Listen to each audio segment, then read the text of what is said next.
Bapak dan Ibu sekalian, saat ini kita akan masuk sesi tanya jawab. Sekali lagi saya persilakan untuk dapat bertanya melalui kolom chat maupun melakukan raise hand. Untuk di sini sudah ada satu penanya, Ibu, masih sama dari Ibu Rini juga. Beliau menanyakan bagaimana cara meminimalisir bias pada jenis penelitian dengan metode observasi langsung, di mana peneliti tinggal bersama atau di wilayah responden untuk mengamati perilaku mereka. Karena tidak menutup kemungkinan si peneliti akan merasa empati atau memaklumi atau mungkin merasa ada ikatan sosial karena sudah mengenal baik para responden. Ya, silakan Ibu Indri. Ya, begini pertanyaannya bagus sekali. Iya, bagaimana kita sebagai peneliti bisa memaintain independence, bisa memaintain posisi kita netral dan tidak berpihak dan bisa independen begitu. Menarik Bu ini. Tapi sebelum kita masuk ke dalam sedikit pendekatan filosofis dari metodologi kualitatif, saya akan mengatakan seperti ini dulu. Ini kejadian Bu ini di beberapa teman-teman di antropologi yang memang menggunakan etnografi, mereka tinggal di satu rumah. Kemudian muncul ada rasa seperti itu, rasa memaklumi, rasa lebih apa dan yang lain-lain, lebih simpati dan yang lain-lain. Tapi kemudian biasanya memang hal ini bisa diminimalisir dengan cara ketika melakukan observasi, participant observation misalnya, jangan tinggal di tempat satu orang itu saja, tapi tinggal di tempat orang-orang yang lain untuk memahami apakah informasi yang kita dapatkan ketika kita mengobservasi perilaku si individu, si Bapak A, misalnya Pak RT, apakah perilaku yang ditunjukkan oleh Pak RT dan apa yang dia sampaikan kepada para tetangga dan yang lain-lain itu sesuai atau tidak ketika misalnya kita tinggal di rumah Pak RT. Tapi juga ketika kita tinggal di rumah warga yang lain begitu, untuk memahami sebenarnya ketika kita ingin menyasari sebuah data, apakah data yang kita dapatkan itu valid atau tidak, artinya adalah apakah data yang kita dapatkan itu juga direpresentasikan oleh pola yang sama dari seluruh responden yang kita observasi. Itu yang pertama Bu ini. Jadi pastikan kita tidak bias dengan cara tidak hanya mengamati satu orang tertentu. Tadi yang saya katakan penting untuk menginkorporasi atau penting untuk melibatkan seluruh narasumber atau seluruh responden atau seluruh pemain penting di dalam fenomena kita dan jadikan mereka sebagai responden. Yang kedua adalah untuk meminimalisir bias, pastikan mewawancarai atau mengobservasi lebih dari satu orang. Misalnya ketika saya di dalam penelitian saya, misalnya saya meneliti mengenai korupsi dan saya mewawancarai komisaris. Di dalam satu BUMN, saya tidak hanya mewawancarai satu komisaris, saya wawancara minimal 3 komisaris atau 4 komisaris. Saya memang merepresentasikan 80% dari jumlah total komisaris yang ada. Artinya adalah ketika saya wawancara 4 orang ini, maka saya bisa mendapatkan data valid karena saya bisa mengkontraskan data yang saya dapatkan dari satu komisaris ke komisaris yang lain. Itu juga bisa saya jadikan sebagai contoh untuk bisa meminimalisir bias. Lalu yang ketiga adalah memang kita ketika saya mewawancarai misalnya karena penelitian saya mengenai korupsi misalnya, saya sebagai peneliti ketika saya melakukan wawancara, saya tidak akan memberikan judgement kepada responden saya dengan mengatakan, wah apa yang Bapak lakukan itu kan salah, itu kan sangat melanggar moral dan yang lainnya. Saya tidak mengatakan seperti itu, saya netral. Saya lebih understanding misalnya, ya susah ya Pak kalau yang minta adalah pejabat atau elit partai mana meminta Bapak untuk melakukan korupsi. Ketika saya lebih understanding dengan posisi mereka, ketika kita misalnya ingin menggali topik yang lebih sensitif, biasanya responden akan jauh lebih mau menyampaikan data yang mereka punya atau informasi yang mereka punya ketika kita lebih understanding. Artinya adalah kita tidak menghakimi perilaku, pilihan, atau langkah yang mereka tunjukkan. Kita tidak menghakimi. Kita lebih memahami. Tapi kita juga harus memaintain independensi kita bahwa korupsi itu salah. Mau memang kondisinya memaksa, memang kondisinya tidak memungkinkan si individu untuk menolak, saya tetap memaintain bahwa bagaimanapun korupsi itu salah. Artinya adalah walaupun saya ketika proses observasi maupun proses wawancara saya lebih understanding, tapi saya punya posisi netral dan posisi independensi yang jelas. Itu yang paling penting, Bu. Lalu selanjutnya Ibu mengatakan kita kan tidak bisa menghindari, Mbak, ketika kita mengambil data.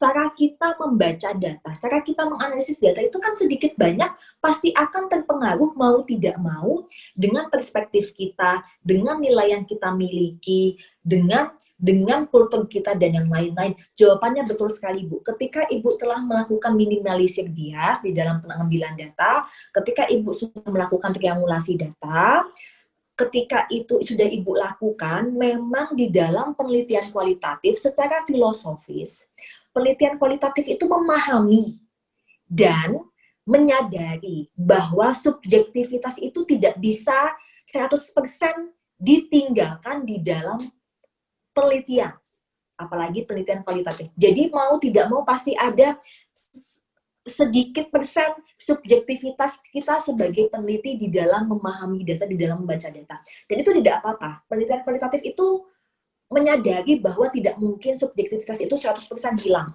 Tapi penting memang untuk mengurangi kadar subjektivitas itu. Begitu Bu Rini, begitu Bu Tri. Ya, baik. Terima kasih Bu Indri atas responnya. Baiklah Bapak dan Ibu, kita masih ada waktu untuk jika ada yang ingin bertanya, saya persilakan dapat melakukan raise hand ataupun mengetik melalui kolom chat. Raise hand juga boleh lah Bapak dan Ibu. Ya, Saya ingin silakan. mendengar suara Bapak dan Ada Ibu yang dan ingin melihat videonya. Iya, jika ada yang kurang jelas, mungkin Bu Indri saya kurang jelas nih bagian ini, Nah, bisa ya. diulang untuk dijelaskan. Itu kami berikan kesempatan Bapak dan Ibu karena berhubung bisa langsung berinteraksi dengan narasumber. Saya persilahkan. Baik, ini masih belum Anda. Mungkin saya ingin mencoba untuk sedikit bertanya nih Bu Indri, kan dari tadi kan ini kan pelatihan mengenai penelitian kebijakan, lalu juga Bu Indri tadi menjelaskan tentang teori dan metode penelitian. Nah, mungkin bisa sedikit dijelaskan Bu Indri, kenapa sih di dalam penelitian kebijakan itu juga harus kita menggunakan teori dan metode penelitian yang begitu detail? Bukankah ini penelitian untuk hasil penelitian ini untuk pemangku kepentingan dan tidak hanya untuk di jurnal saja? Dan kenapa harus ada teori yang perlu kita gunakan gitu Bu Indri? Mungkin bisa dijelaskan.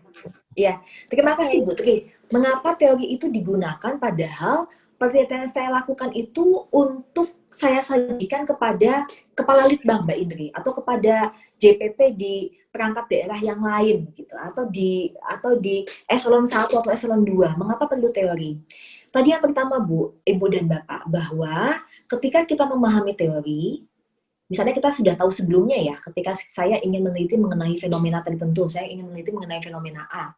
Oh, berarti saya bisa menggunakan teori B nih, misalnya sebagai contoh seperti itu. Ketika saya sudah tahu in advance teori apa yang ingin saya gunakan, ketika saya sudah tahu proposisi teori itu apa saja, artinya saya sudah mengetahui variabel apa saja yang akan saya temui ketika saya menganalisis suatu fenomena. Itu yang pertama. Dan biasanya ketika mengetahui proposisi dari teori, saya kemudian juga akan mengetahui bagaimana variabel ini saling berkorelasi satu sama lain. Artinya adalah sebelum saya turun ke lapangan, saya sudah mengetahui variabel apa saja yang akan saya temui di dalam fenomena yang ingin saya teliti sebelum saya turun ke lapangan. Yang kedua, saya juga sudah mengetahui hubungan antar variabel tersebut. Artinya adalah sebagai peneliti, saya lebih punya sensitivitas yang sangat baik di dalam memahami, oke, ketika saya mau melakukan fenomena ini, maka kemudian saya harus menggali informasi atau menggali data empiris di aspek apa saja, begitu. Lalu ketika saya sudah mengetahui bahwa variabel A dan variabel B itu saling berhubungan, maka berarti kewajiban saya adalah untuk menggali data lebih dalam di dalam konteks yang saya teliti, hubungan variabel A dan variabel B itu seperti apa sih hubungannya? Apakah hubungannya itu A mempengaruhi B, atau jangan-jangan B apakah juga mempengaruhi A dan yang lain-lain.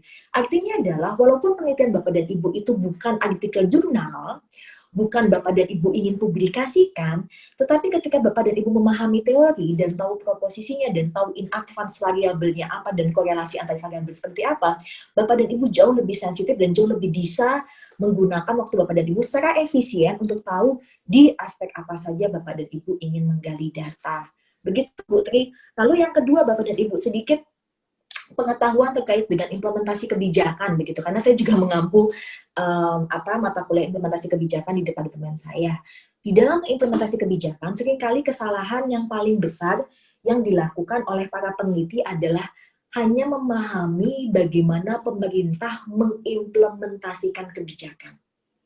Padahal sukses tidaknya suatu kebijakan itu tidak hanya terkait dari bagaimana pemerintah mengimplementasikan, tapi juga terkait dari bagaimana respon kelompok sasaran di dalam menunjukkan perilaku atau di dalam respon kebijakan tersebut.